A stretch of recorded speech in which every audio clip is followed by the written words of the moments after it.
దాదాపు 20 ఏళ్ల తర్వాత చంద్రబాబు నాయుడు మళ్ళీ కేంద్రంలో కీలకంగా మారారనే చెప్పుకోవాలి. కింగ్ మేకర్‌గా అయ్యారనే చెప్పుకోవాలి. అయితే ఈ అవకాశాన్ని రాష్ట్ర ప్రయోజనాల కోసం చంద్రబాబు నాయుడు యుటిలైజ్ చేయాలని అన్ని వైపుల నుంచి కూడా డిమాండ్స్ వినిపిస్తున్నాయి. అయితే ఇప్పుడు చంద్రబాబు నాయుడు ఎన్డీఏలో చాలా కీలక భాగస్వామిగా ఉన్న నేపథ్యంలో చంద్రబాబు నాయుడు తమ పార్టీకి కానీ తనకు కానీ ఎటువంటి పదవుల్ని అడుగుతారనే అంశానికి సంబంధించి ఇప్పుడు సర్వత్రా ఉత్కంఠ నెలకొందనే చెప్పుకోవాలి. ఇప్పటివరకు మనకొస్తున్న సమాచారం ప్రకారం 2 కేంద్ర మంత్రులను అయితే అడుగుతున్నట్టుగా సమాచారం వస్తూ ఉంది. ఒక సహాయక మంత్రిని అడుగుతున్నట్టుగా సమాచారం వస్తూ ఉంది. మరొక వైపు స్పీకర్ పదవి కోసం చాలా గట్టిగానే అటువైపు నితీష్ కావచ్చు, ఇటువైపు చంద్రబాబు నాయుడు కావచ్చు చాలా తీవ్రంగా ట్రై చేస్తున్నట్టుగా తెలుస్తుంది. చంద్రబాబు నాయుడు చాలా తీవ్రంగా దీని గురించి ప్రయత్నాలు చేస్తున్నట్టుగా సమాచారం అందుతూ ఉంది. ఎట్టి పరిస్థితుల్లో కూడా టీడీపీకే స్పీకర్ పదవిని ఇవ్వాలని చంద్రబాబు నాయుడు నిన్ననే ప్రధాని మోడీకి స్పష్టంగా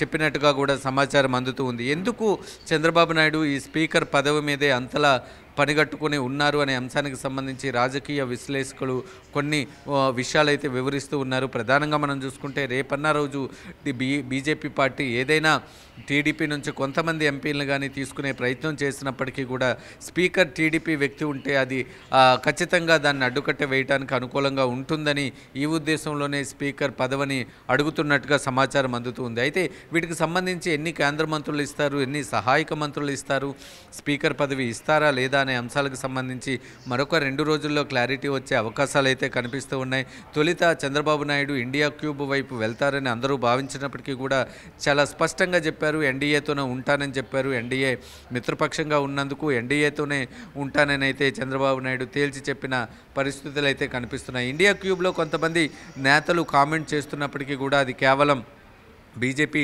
నేతలను టార్గెట్ చేయడానికి అలాంటి కామెంట్స్ అయితే చేస్తూ ఉన్నారు. ఇప్పటివరకు మనకు అందుతున్న సమాచారం ప్రకారం అయితే చంద్రబాబు నాయుడు ఎన్డీఏతోనే కొనసాగబోతున్నారు.